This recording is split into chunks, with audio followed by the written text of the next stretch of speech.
and welcome back to the indieRift podcast. It's me, it's Steve, it's Matt, it's Andy. Gentlemen, how are you? Yes, how are you? We're good. We're good. Back. We're here. We're back. We're back, inside. And we're kind of not on schedule yet, but you know, life had a lot of things to throw at us, so we'll get back on schedule eventually. I feel not that I want to do live again, but I feel like not having a live show allows us too much wiggle room because we're like, whatever, we can just record it whenever. We did that when it was live anyway. That's exactly not as much. we're less than 10 episodes deep, and we skipped 1 week, and I think we've never caught up. Here's what we're doing. Like in the old format, it was you would skip it and issue an apology. Now there's no apology to issue. We just fucking skip a show. That's fair. I mean, listen, there's a lot of things going on, and people got sick, and other things happened, and it is what it is. And we're all ladies and gentlemen, people. What are you new around here? That's cool, because this is the indieRift podcast. This is the internet's #1 indie game news, reviews, and previews podcast that you've never heard of, probably. And show posts every week, almost, for the most part, on our channel. Every week, almost. That should be the tagline. every week, period, almost, period. YouTube.com/@indieRift, or of course on your favorite podcast service of choice. Just search indieRift podcast or indieRift, and you'll get Dev Dive as well. Dev Dive is our indie developer interview podcast, which posts each and every week. Yeah, so give us a follow and all that stuff. And if you want to give us a dollar or two, you could go to our Patreon, patreon.com/indieRift. Just like our Patreon producer, Colton, the soon-to-be journeyman. No. He is, right?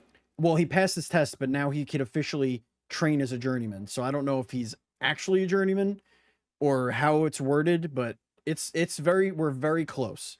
Okay. The journeyman, it might be within days, but he is no longer an apprentice. He is now a journeyman. Nestler. So congratulations, Colton. We appreciate you. Good job, Colton. Okay, well, let's just dive right in. We do have we're gonna try and keep this compact, but we do have a lot to talk about.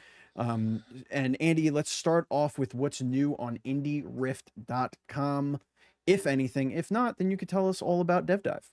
I was gonna say Dev Dive. So I spoke to Eric Manahan, developer of Lucid, which is an amazing upcoming late next year 2D metroidvania game. Boys, it was like, I want to say, a 3-hour conversation. That's awesome. It was the best first date ever. we could not stop talking before the show, after the show. Like, the time just flew by, and it was, I want to say, one of my favorite conversations ever on all of our interviews. Give us one highlight, like one moment that stuck out to you. One highlight, there was a question that I posed to him, and that was, what makes a memorable Metroidvania? And it kind of ties into my thoughts and feelings after playing Gestalt, Steam and Cinder for a long time this past weekend, because that's what aroused these feelings. So I had to ask him, hey, you're making a game in the same genre, what makes it lasting? What makes it a Symphony of the Night or a Hollow Knight or a Guacamelee or a Ori in the Blind Forest? I'm interested to see what the answer is. I mean, I have thoughts. I'm not a huge fan of that genre. I wouldn't say I'm a connoisseur of the genre, but for me, it's always character and setting. I do not care about the design and flow of the levels and the weapons you get nearly as much as the bosses you fight, the power and the aesthetic of the character and the world you're in. Guacamelee is 99% personality first, and then obviously the gameplay is phenomenal as well, but the personality of that game is what shines immediately and gets its hooks in you right away. And then you start to unpeel the onion. So, but yeah, we will be talking about Gestalt, Steam, and Cinder very soon. Actually, you know what? We could just start with that. Why not? Since all three of us have played it, that could be our first game in the indie game adventures. This is where we talk about the games we played. Does Andy want to go last?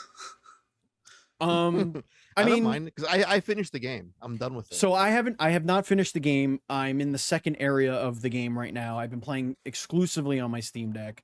Same. Same. For those who don't know, this is like a 16/32-bit sort of open world-ish Metroidvania action RPG.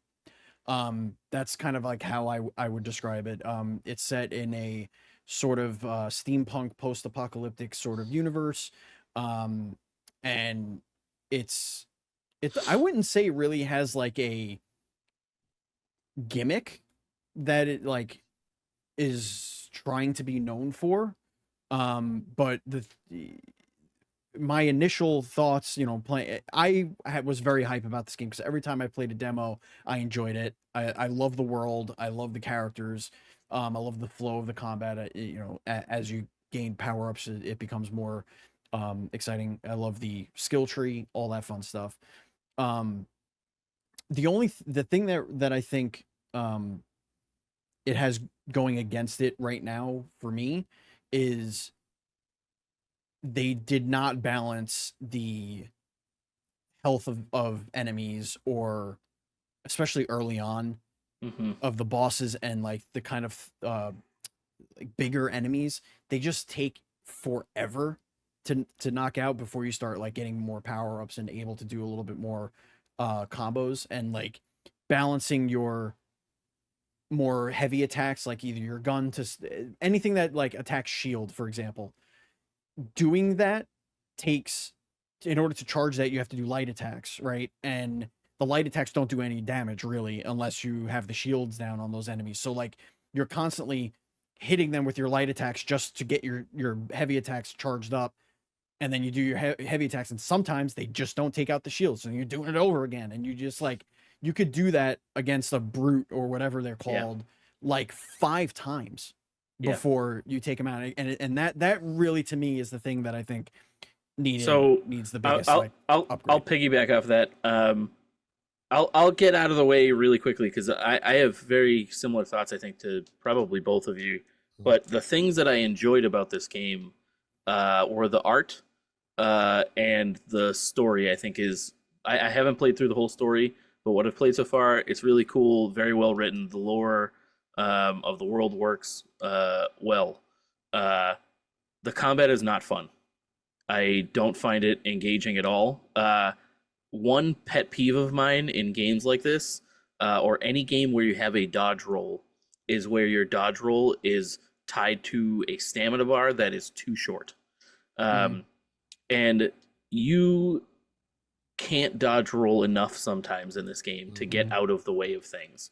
And it just seems like they had a really hard time balancing, or they just didn't do a good job at balancing combat at all. Like, all of the encounters feel very losable.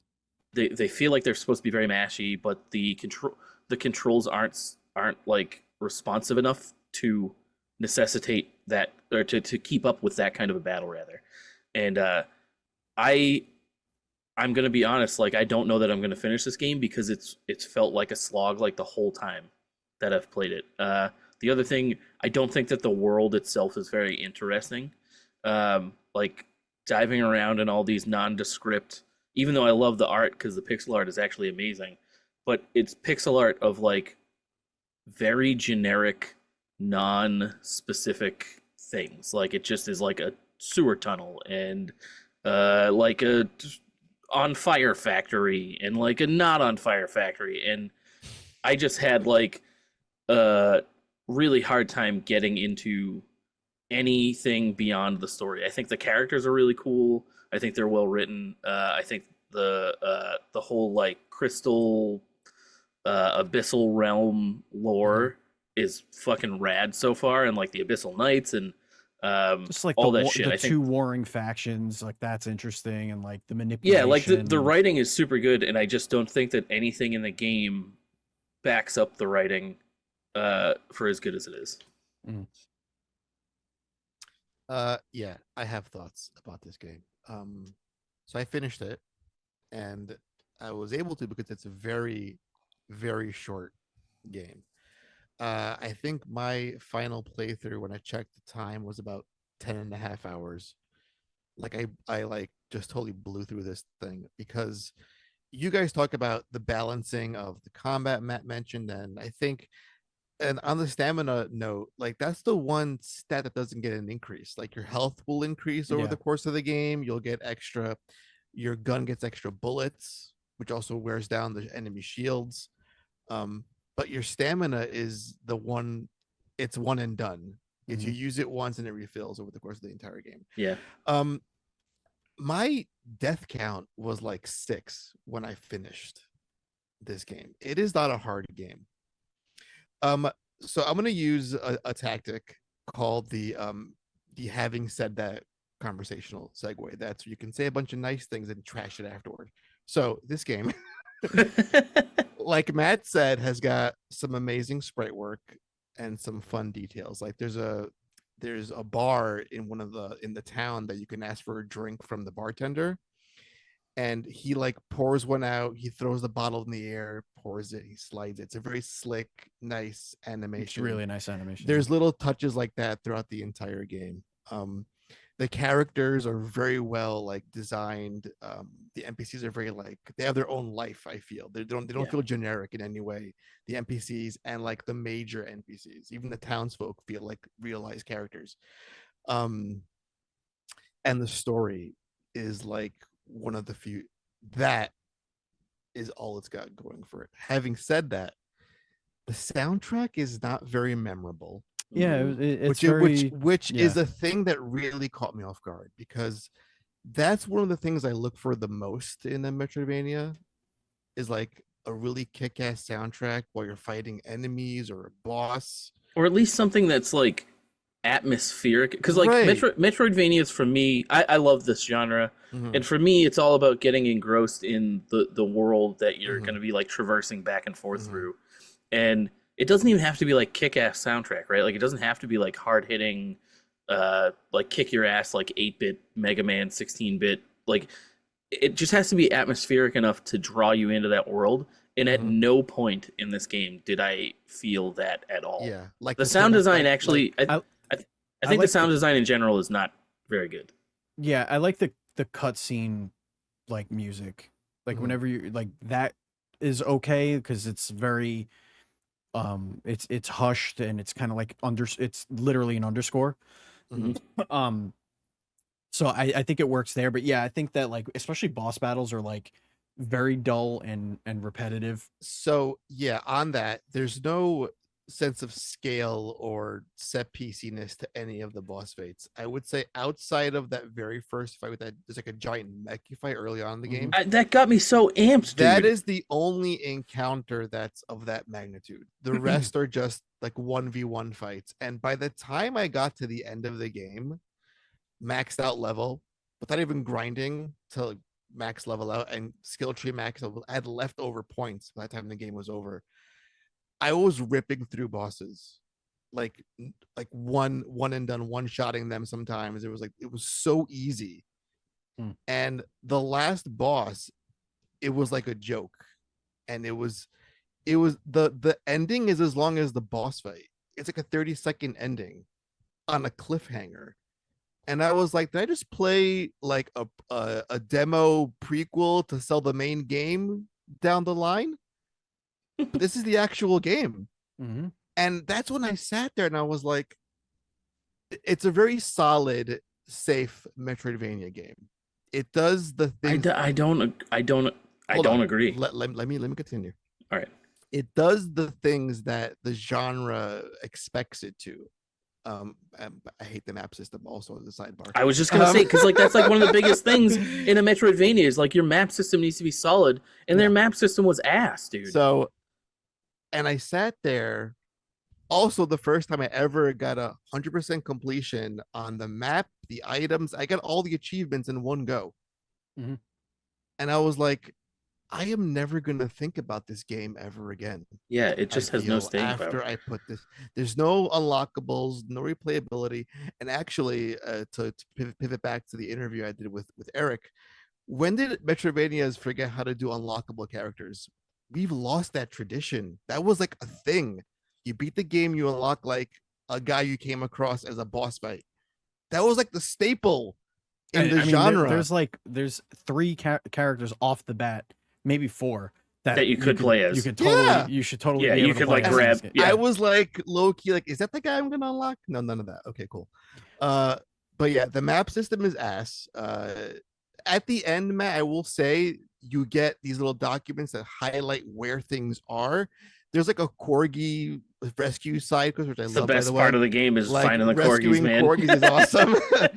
But I was like, okay, there's a corgi here that I can't get to yet. I gotta backtrack. Also, a lot of backtracking. There's a lot of fucking backtracking in this game. I want to talk on that because the only reason why I say Metroidvania is because they say Metroidvania in their descriptor, but like I don't even look at this game as a Metroidvania. Like, to me, this is a 2D side scroll platformer like action RPG to me, where it's a big world and there are some parts of the world you can't get to just yet because it's too powerful or you're gate-kept or whatever. So like, you're just describing a Metroidvania. I know, but it doesn't have no, because it's the same thing. What I'm trying to say is like it's the same thing like when I'm playing Fallout, where you come across a room that has like the super mutant and you're like, okay, well, I can't go there, but it just feels more like you can go pretty much anywhere. No, you can't. This thing is so linear. I don't know. This is such a linear game, dude. Like, I was like, there's no sense of exploration. Like, look at Animal. Like, the three of us can play that game in 3 different ways entirely. This is it sucks that this game came out after Animal. I think this game should have been better formatted as a classic Castlevania 1 or 3, where it's like it's a straight shot stages. Do a stage, fight a boss. Do a stage, fight a boss. Get experience, get your skill tree. And it's just one straight progression. Yeah, it's almost like the Metroidvania label in their decision to go in that direction worked against this game.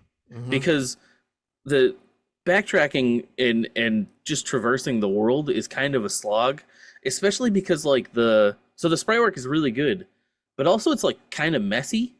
And there were times where I'd be like, is that the manhole that I can fucking jump down? No, wait, there was like a ladder there. I can't fall through this platform, but the one that looks just like it in a different shade of blue, I can't fall through. The stairs are a pain in the ass too. It's like there's stairs that you could go up, and then there's a platform, but there's the stairs don't work there. The stairs don't go. Like, where's the logic? Yeah, it has very like. And I don't use this term as a divisive, but it has amateur level and combat design. It's very basic. You know what part got me where, and it was right near the beginning where you first go out into the outskirts and the bombs are like dropping on you. Yeah, that whole area has such a cool gimmick, and it is just wasted on one idea, right? The idea of that platform can break. I need to stand here for a second and break through it, or wait for the bomb to drop so that I can break through it. But the whole thing is just this weird smattering of like doors and walls that you can't fucking get through, and it's just like it's like 3 buildings that are exactly the same almost. Yeah, and I didn't really like the indoor-outdoor system. Yeah. The one other thing that really bugged me, and I'm done after this, is I know, and I feel like we're just shitting on this game, and I feel kind of bad. I mean, but you don't like it. Yeah, I don't like when games can't decide whether they want to use gaming terminology or not. And this game does both, and it's very weird. Where like the first time you encounter one of the fast travel gates, they're like, "Oh, it's a a conduit." Conduit, yeah. Yeah. You can jump through them. It's some kind of fast travel. Or like the guy literally says you can double jump now. Like, it just don't do that. Like, pick one. Like, pick the gamification of the mechanic, or like stick with the lore, because like I feel like if you don't, you make me feel like you think I'm dumb, because like, oh, the conduit, you can travel between these things. Like, is that not enough to tell me that it's fast travel? Like, you have to, in quotes, in the words that the doctor guy says to you. It says fast travel. The doctor guy. All they had to do is, after saying it's a conduit that connects to two gates, you could have just had the map open up and go, now you could fast travel. Like, that's all you got out of character, and just like a menu just says fast travel now unlocked. Blah blah blah. Go here to do this and go there and do the thing. Like, it has. Listen, what I liked about the game, I still like about the game. It's just now that there's more of the game, it's not doing enough good. Like, it's not doing enough better. It's not scaling up enough. It's a shame that a game that looks this pretty is kind of attached to systems that just feel like, I think the most egregious, they're so archaic. Like, it just it's such like, it's Metroidvania by numbers. It's very surface level basic. The enemy design isn't that great. The variety isn't there. I think the enemy patterns aren't great. Like, what they do in the fights is not great, but except Renard, I think his fight was actually kind of interesting. But like, the regular enemies, they just don't do anything interesting, and a lot of the boss fights just don't do anything interesting. I also thought the break mechanic, like the stamina break mechanic, you don't need that. You do the slashes and then you do the regular bullets, and it kills like half of the enemies in the game. Like, you don't need to, unless it's a boss, like where you really want to chunk it down. The stamina mechanic is just going to have you waste time. And I figured that out super quick, where like, oh, I'm going to charge up my bullets, and then I'm going to shoot these like stamina break bullets at you. Or like, I can slash at you a bit and take some health away, and then just shoot you with 2 bullets and you're dead. Like, it just doesn't, it's just not, I don't know. There's like some thought missing. There's some missing link in. Let me just say, once you rescue all the corgis, you get an accessory that gives you unlimited bullets, essentially, and it breaks just blasting people. It breaks the game completely. Yeah, because at that point you probably had your gun damage like fucking off the charts. All of it, yeah. Anyway, but you can pet the dog. You can't pet the dog. Yeah, for like 2 minutes. That was weird. But actually, fuck, that bugged me too.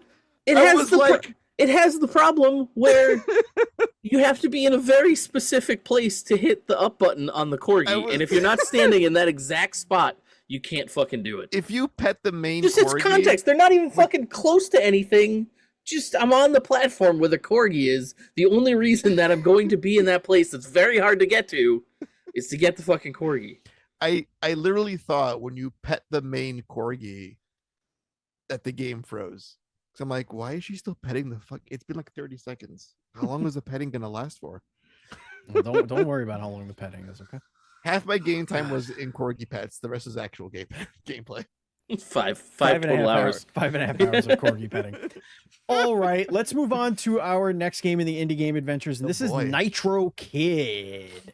This game is pretty fun. So I don't know if you guys remember, a couple years ago there was a game that came out called Fights in Tight Spaces. They're also making Nights in Tight Spaces. So this is a very similar game to that, done in like a 16-bit aesthetic in like a kind of synth-wavy world.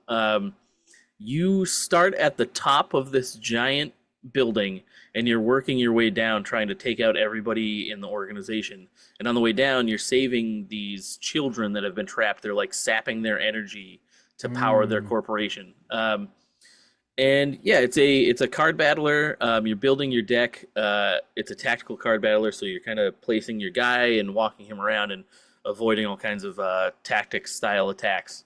It is pretty fun. The characters, there's 3 different characters. I only unlocked 2 of them. One is Bruce Lee, the other one is Mike Tyson. They play very differently, which is really fun. Like, playing as the Bruce Lee character, you're doing a lot of like jumping and dodging and like moving around, and a lot of like fast hits and, oh, he's gonna hit me, so I'm gonna block it, and then it'll counterpunch. And then the Mike Tyson character, it's very like shell up and explode with energy. It's really fun.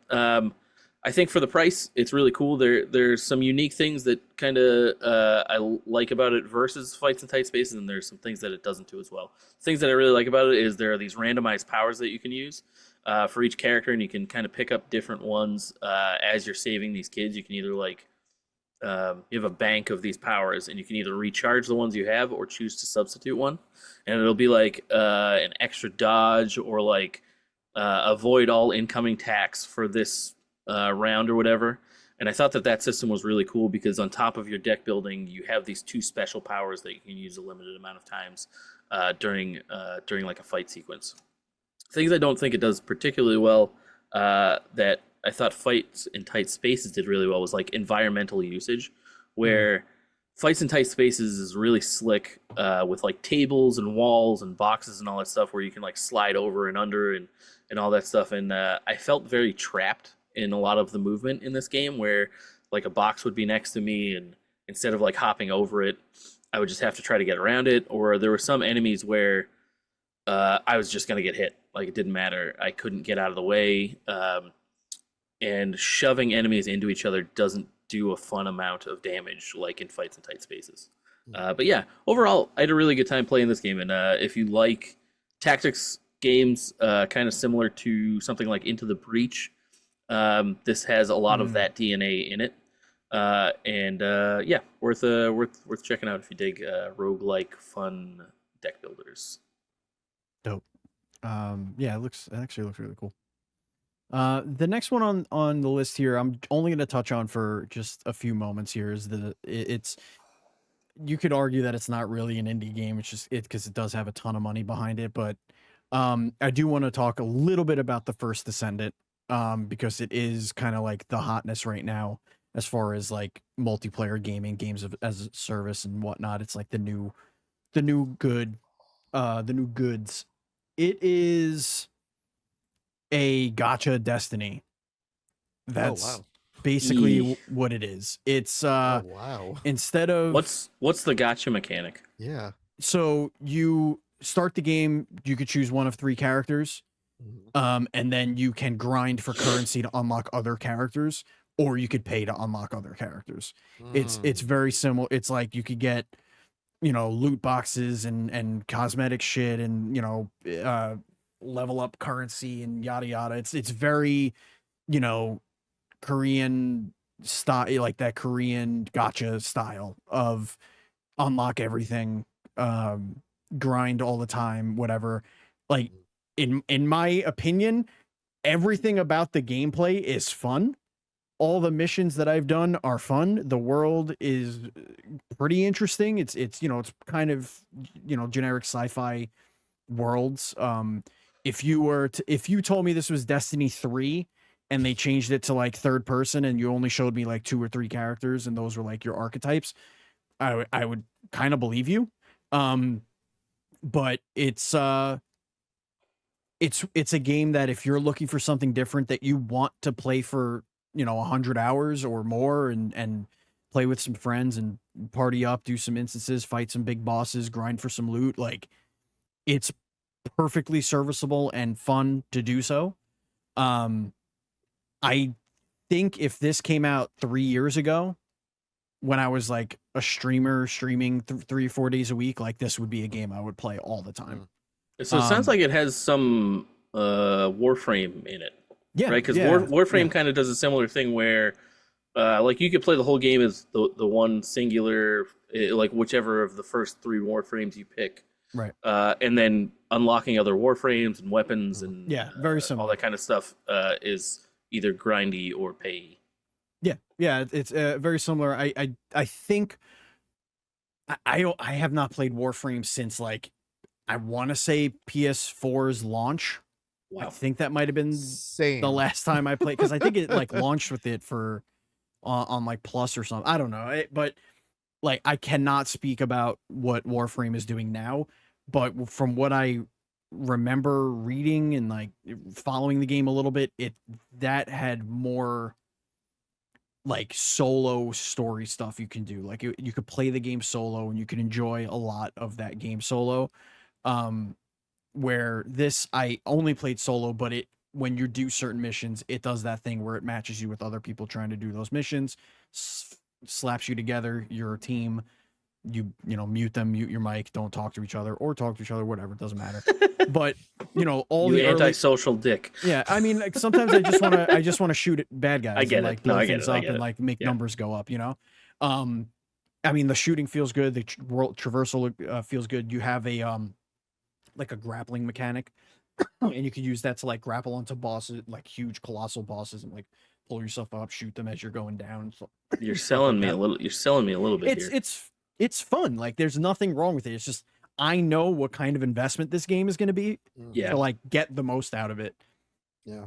I'm just glad that it is a free to play, and I'm glad that it doesn't have anything that is enticing me to get like a battle pass to like enjoy like the a game. pack. I don't. I can just play the game and enjoy myself for the short periods of time that I feel like blowing stuff up. Yeah, it reminds me of why I stopped playing games like Genshin Impact. Like it's a great little game, but just the grindiness of it, I wasn't there for it. And I actually didn't know this was a free game until I looked into it like post launch. I was like, oh, this is a free game, but it looks so pretty. Oh, gotcha. I get it. I understand now. I think a younger me probably would have loved something like this. But like literally time investment, like what you said, is like broker me. In 3 games, maybe would have loved this.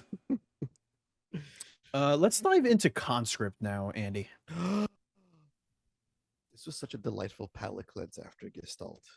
So Conscript, former guest of the show. Dev Dive, go check it out. Dev Dive, yes.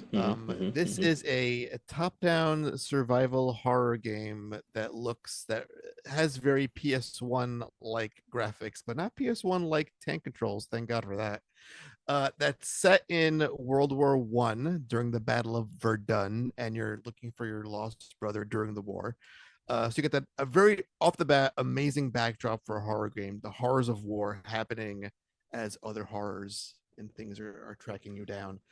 When I think of my favorite horror games that made an impact on me throughout my entire career of playing games, I think of games like Silent Hill 2, Fatal Frame 2, Resident Evil as like required reading of horror.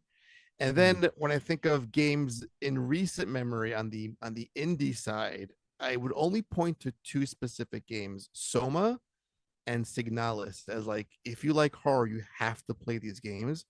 This game has now joined that list. Wow. Of required reading. And I've only played it for not that many hours, but I'm loving the combat, the aesthetic, the atmosphere, the sound design, all of it. It is such a beautifully crafted horror game. And it's only $20. I was shocked it was so cheap. So yeah, that's gonna be my deep dive for the weekend to get rid of Gestalt, to kind of wipe that memory or lack thereof from my brain. But yeah, you guys know that I love horror games, and this gets like high praise from me. I fell in love. It's amazing how I had these 2 games to play over the weekend, and I chose Gestalt because I played that game multiple times and I was already in love with it. But by the time I was done with that, I fell out of love, and then I found my new love in Conscript. So highly recommended. Awesome.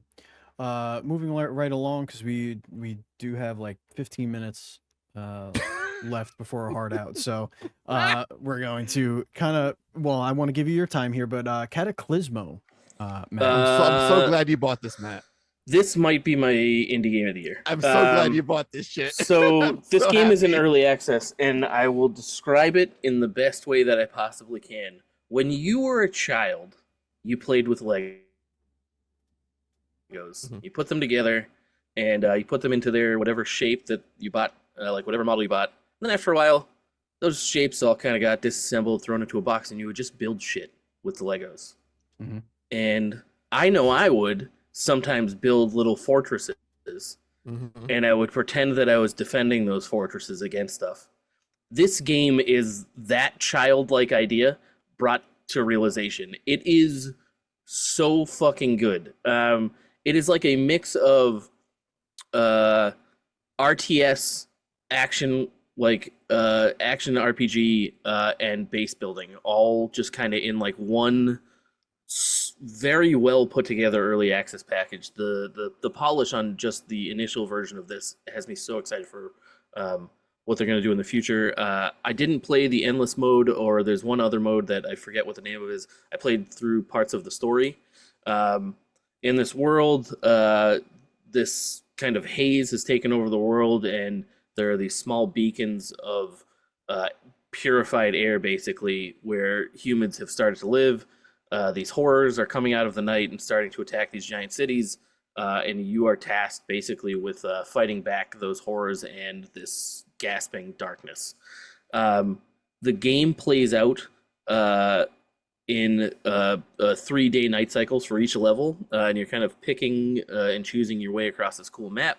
And during the daytime, you're tasked with like sending this tiny party out that you have to go find resources, find like places to put buildings and stuff, building stuff, getting people to those resources, bringing them back, and then building up your defenses. The coolest part by far is how structurally sound things need to be, and how destructive the enemies can be to that structure. So the first level that I played, I like built these very simple walls, and I put my people on top of these walls, and there was like a couple of the enemies that I couldn't hit, and they started hitting like the bottom pylon of this stone wall that I'd built, and one of my guys was standing right on top of it, and they took out the bottom pylon, and the whole fucking thing fell, and the dude fell with it, and like this group of horrors just encircled him and fucking murdered him, and I was like, holy shit, this is fucking amazing. So good. It is just such a walls, bro. Yeah, well, yeah, I learned that pretty quick. I am pretty early in. I've played about 5 hours of it. I will give updated impressions next week, but so far this game is like super unique. It feels like it has something really special at its heart, and I really cannot wait to see how they develop this. And this is also from the makers of Moonlighter. So yeah, this is Digital Sun, a really great dev team. Yeah. Oh, yeah. Hell to the yeah. All right, let's get into the indie news report. We have a couple of things to talk about. First one here is Devolver, announced Forestrike, a kung fu roguelike where you can plan your moves in advance. Kind of similar to which one was it? The card game you were talking about. Nitro Kid. Yeah, Nitro Kid. Ish. Yeah, a little bit. What do you guys think? What do you think here? Because I think it looks pretty cool, pretty good. I love the idea of this. So from what I understand, you're presented with like a scene, and the idea is for you to choreograph your way through the fight as best as possible, and then the fight plays out in real time. So I think there's going to, I don't know exactly, but I think what it's going to be is maybe a little bit of trial and error where you're like, oh, that guy throws something at me now, so I have to duck, and I punched this guy behind me before, but maybe if I just duck out of the way, the thing will hit him in the face. And that kind of a puzzle, I think, is very fun, and then watching it all play out in the end to your like perfect fight sequence seems like a really good time. Yeah, I like that idea. I like the mechanic of planning it out. It's kind of like when you watch all of your ghosts in Super Meat Boy. Yeah. Yeah. Let me figure this out. All my past failures. This is the path that worked. Yeah. I love the sprite work too. The sprite work, it's minimalist, but it looks great in motion. Yeah. Really cool stuff. It's funny. It's like this is like Demon School has very similar gameplay. Like you pick all of your party's attacks and just watch it go. Yeah, that's I got that kind of vibe, and again, amazing pixel art, and it just seems like a lot of kung fu games coming out lately, and with like Sifu taking the lead on that. I'm just glad to see that people are taking that in interesting directions. Just gotta punch people, bro. Yeah, bro. Speaking of punching, you could punch it by punching it. You put pedal to the metal. Pacific Drive has sold over 600,000 amazing copies. We call that the indieRift effect. You come on the show, friend of DevDev. sells close to 1 million copies. I still haven't played this, but I really want to because it looks like a me as fuck game. It is, dude. Get on that shit. I know. Get on it, you dummy. Speaking of getting on it, you could get on it and you could get in it. What is it, you say? It's...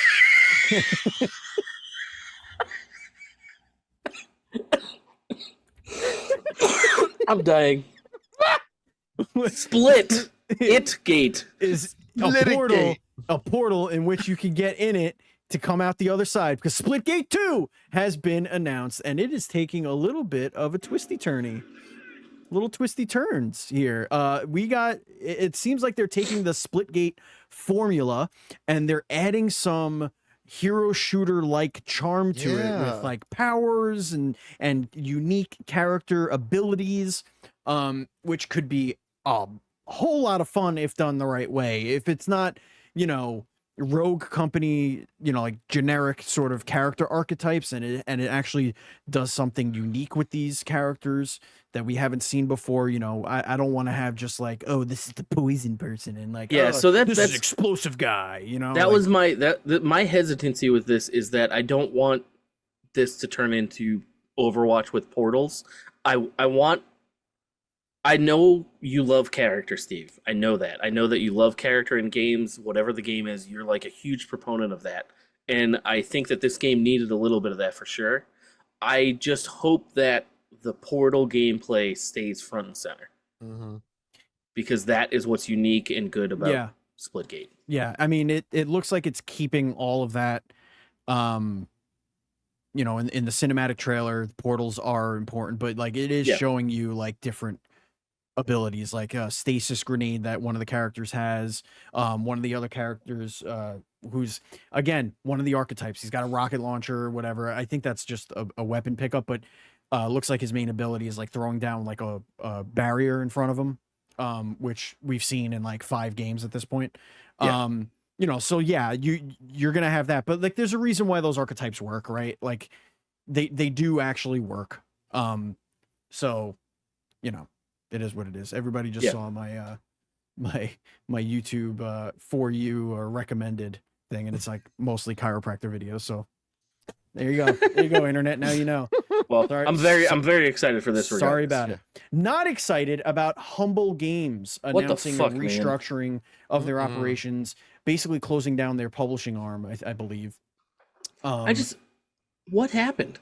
Well, let's read it. In these challenging economic times for indie game publishing, Humble Games has made the difficult but necessary decision to restructure our operations. This decision was not made lightly. It involved much deliberation and careful thought, with the goal of ensuring the stability and support of our developers and ongoing projects. Additionally, the restructuring of operations at Humble Games will have no impact on operations at Humble Bundle. We are acutely aware of the profound impact this decision has on our team members at Humble Games and deeply empathize with everyone affected. Our team's contributions have been world-class and invaluable, supporting the launch of our games since we started publishing in 2017. We are committed to navigating this transition with as much empathy and understanding as possible. Supporting our development partners and assisting former team members remains our top priority. We are committed to making this transition as smooth as possible for everyone involved. Thank you for your support and compassion during this challenging period. It is deeply appreciated. You can read up on all of this with some fact finding and whatnot. Kat Bailey on IGN wrote a nice little article about it. It just goes to show you nobody is immune. Like it doesn't matter how much goodwill you have or how this shit's gonna happen everywhere. I'm just confused. I mean, not to drag this out for longer than we need to, but like I'm looking through the entire Humble, their publishing legacy, their catalog.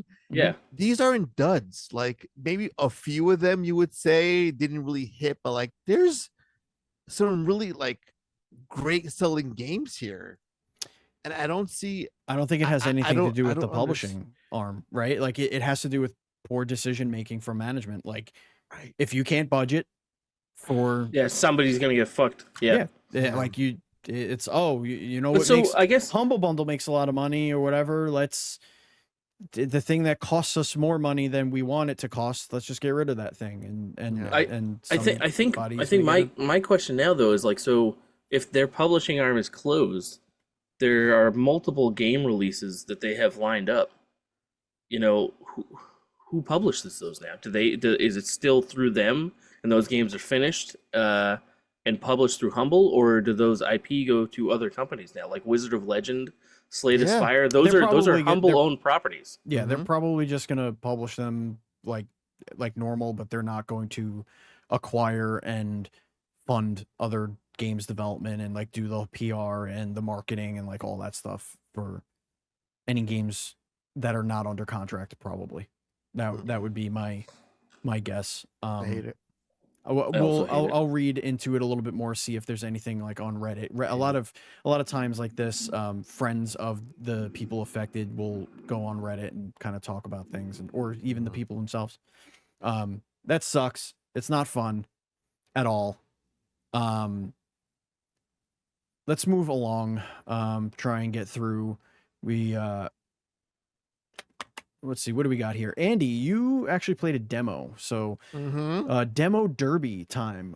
You played something called No Skin, which maybe you just need to make your own podcast about horror games, I think. Yeah, because you really are on the horror train. When you have someone that loves horror like you, i.e. Matt, and then someone that gets creepy crawlies from horror, i.e. Steve. I mean, it's the perfect formula for me. I don't really get creepy crawlies really anymore. All right, you're desensitizing me. Let's break down this game's premise. You play as a character who's haunted by a skinless guy that says, "You have my skin. Go find my skin. If you don't get it back to me, I'm gonna take yours." That's the premise of the game. Sick. I want to see that movie. And it's presented in this it's like a first person RPG where like you see the enemy only, but you can't see the character attacking the enemy. And you go through different rooms. It's like you get bathroom, kitchen, basement, and you're presented with options like there's an 80% chance you'll encounter an enemy, 10% chance you'll find like a healing item, and a 5% chance you'll rest and gain like half your HP, or like find a shop. That's all it breaks down. So you're taking chances as you're going into different rooms, fighting enemies with a knife and a handgun. It's super creepy, and as you're playing, this percentage of acquiring skin meter builds up. And I haven't filled it up all the way. Your skin meter, huh? Your skin meter's building up, and that's like the best pitch ever for a game. So hopefully, fingers crossed, future guest of the show. I hit him up on Twitter. He has a small following, so I'm hoping he hits me back and we can talk about this amazing game about finding skin. Yeah. Okay. See, like, okay, whatever. We are going to save our wish list roundup for next week's show. We're gonna because we are short on time. But what we will do is we'll get to the indie steal of the week, because we don't know how long these are going to be up. We don't know how long these sales are going to be, or how cheap they are. It's possible that they can change the price, because with our endorsement, they're like, "Oh shit, we could charge way more for this." You know what I mean? So anything's possible.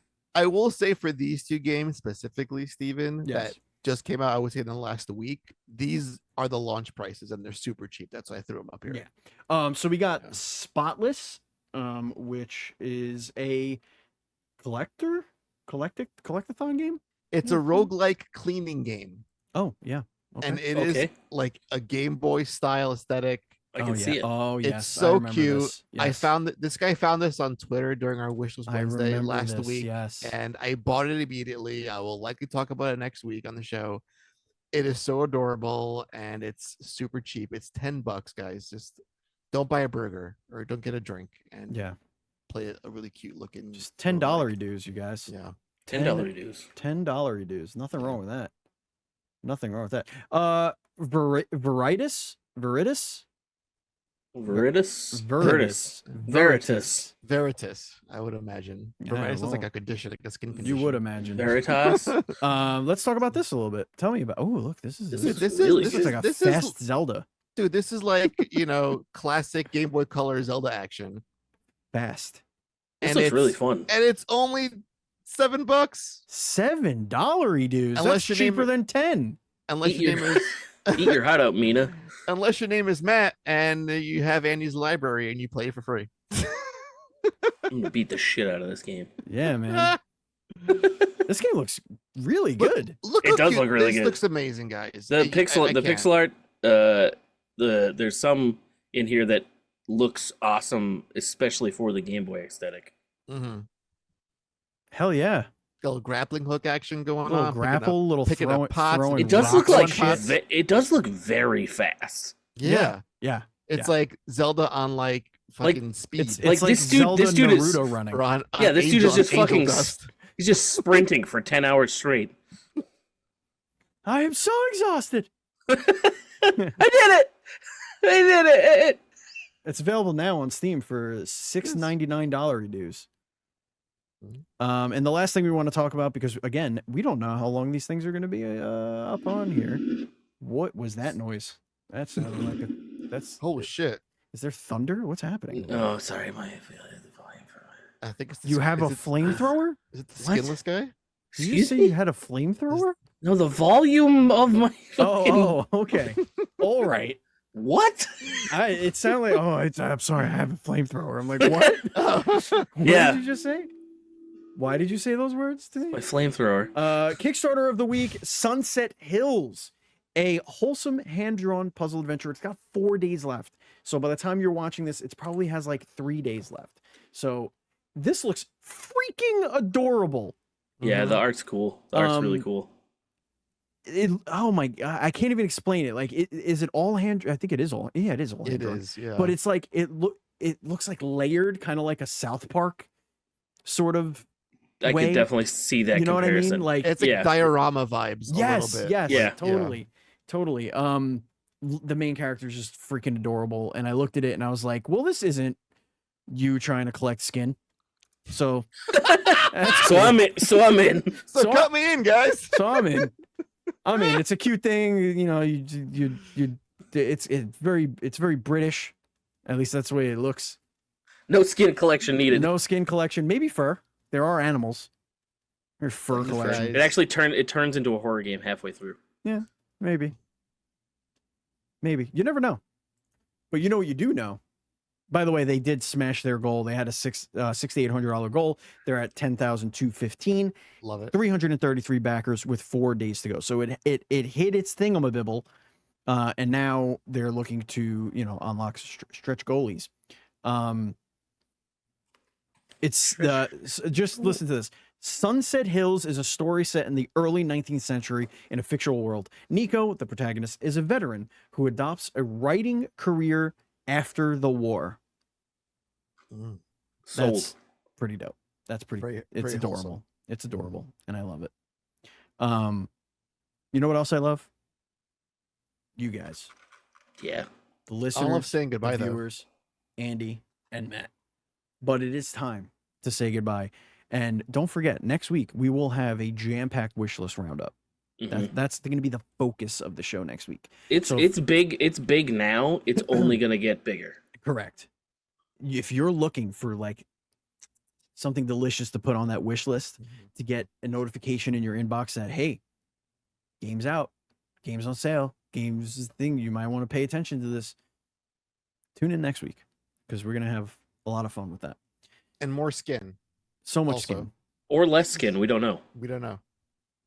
You got how much skin is too much skin? Find out next week on the indieRift podcast. Thank you, Andy. Thank you, Matt. Thank you, viewers. Thank you, listeners. And as always, please be excellent to each other. That's a good dev dive question. How much skin is too much skin?